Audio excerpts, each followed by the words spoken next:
Mutiara Hikmah Official, menyingkap hikmah di balik sunnah.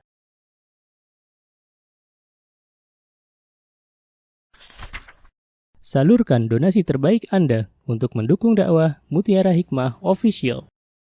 Mau haji yang gak pakai antri? Daftar sekarang, insya Allah 2024 berangkat. Gratis keberangkatan umroh sebelum haji. Dibersamai oleh Ustadz Hanan Yasir dan juga Ustazah Imro'atul Azizah.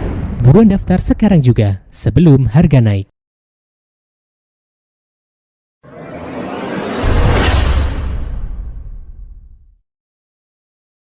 Selanjutnya ada dari Ummu Humairah. Bismillah, izin bertanya Ustazah, bagaimana jika ada perempuan yang menjaga diri di masa mudanya, namun ternyata diuji dengan pasangannya? Bagaimana hadis tentang laki-laki yang baik untuk perempuan yang baik, atau sebaliknya? Mungkin ini maksudnya ayat Al-Quran ya Ustazah. Kak Humairah ya? Nah, Ustazah Ummu Humairah. Barakallahu fiki Ummu Humairah. Ahsanallahu ilaik. Masya Allah. Teman-teman yang saya cintai karena Allah Azza wa Jal, ketahuilah bahwa Allah Subhanahu wa Ta'ala pernah berfirman di dalam Al-Quran, tepatnya dalam surah An-Nur. Apa kata Allah Subhanahu wa Ta'ala? Allah berfirman, A'udzubillahi minasyaitonirrajim, Al-khabithatu lil-khabithina wal-khabithuna lil-khabithat, wat-tayyibatu lit-tayyibina wat-tayyibuna lit-tayyibat. Ulaika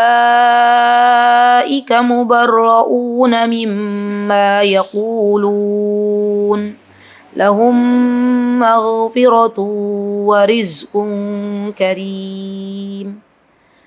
Allah mengatakan bahwa perempuan-perempuan yang buruk itu untuk laki-laki yang buruk, sedangkan perempuan-perempuan yang baik itu untuk laki-laki yang baik. Subhanallah. Dan mereka itu mubarra'una mimma yaqulun, bersih dari apa yang dituduhkan oleh orang-orang. Dan ayat ini nih turun berkenaan dengan hadisul ifk ya. Jadi perlu diketahui ya teman-teman.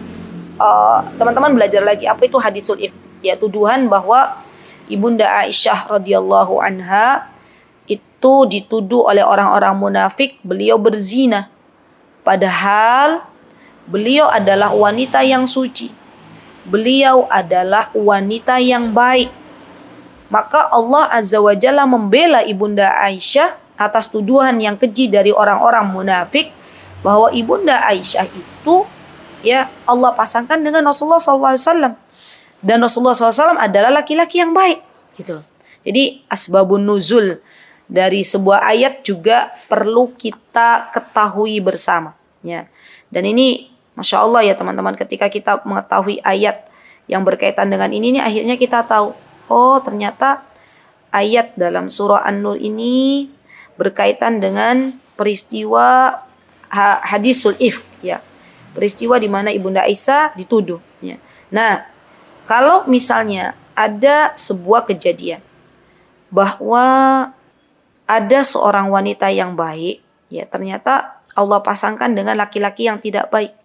Itu bagaimana? Ketahuilah bahwa apa yang diputuskan oleh Allah adalah yang terbaik.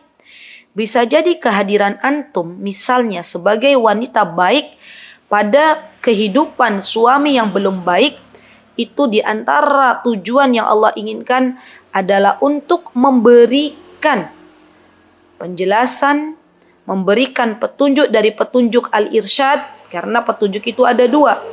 Ada petunjuk irsyad dan ada petunjuk taufik. Petunjuk irsyad itu adalah penjelasan yang diberikan oleh makhluk kepada makhluk. Dan petunjuk taufik adalah milik Allah Subhanahu wa Ta'ala.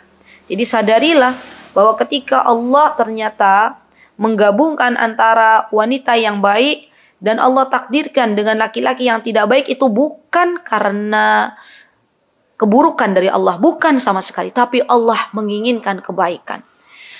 Coba lihat Asia.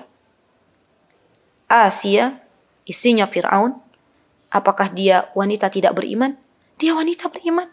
Dia wanita yang baik. Siapa jodohnya Asia? Fir'aun. Wanita, laki-laki yang tidak baik. Dan subhanallah, itu adalah bagian dari takdir Allah. Asia bersabar dengan dijodohkan oleh Allah Subhanahu wa taala dengan laki-laki yang tidak baik, yaitu Firaun. Maka sabarnya Asia menghantarkan Asia ke dalam surganya. Jadi semuanya baik, Masya Allah. Tetap berdoa. Kalau ada teman-teman ya, hari ini yang diuji oleh Allah dengan diberikan suami yang belum baik, maka tetaplah berdoa kepada Allah. Allahumma aslih zauji.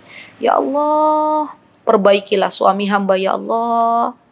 Banyak kisah dari perempuan-perempuan yang saat ini ya sedang diuji itu. Kemudian saya ketika curhat ya, saya ada waktu itu ibu yang nangis-nangis gitu ya, tentang suaminya, curhat suaminya begini padahal saya sudah berusaha belajar agama tapi suami saya belum mau ya. Saya hanya mengatakan yang memegang hati suami ibu adalah Allah, tetap berdoa kepada Allah.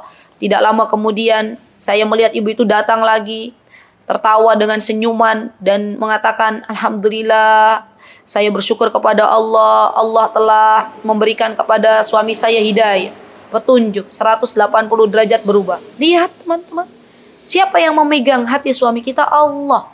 Jadi kalau saat ini ada yang diuji oleh suami yang tidak baik, terus minta kepada Allah. Ketuk pintu langitnya Allah. Berdoa di waktu-waktu mustajab. Ya karena kita yakin bahwa Allah akan mengabulkan doa hambanya. Dan ketika doa itu belum dikabulkan oleh Allah, maka percayalah bahwa itu adalah yang terbaik. Wallahu ta'ala alam. Mutiara Hikmah Official, menyingkap hikmah di balik sunnah.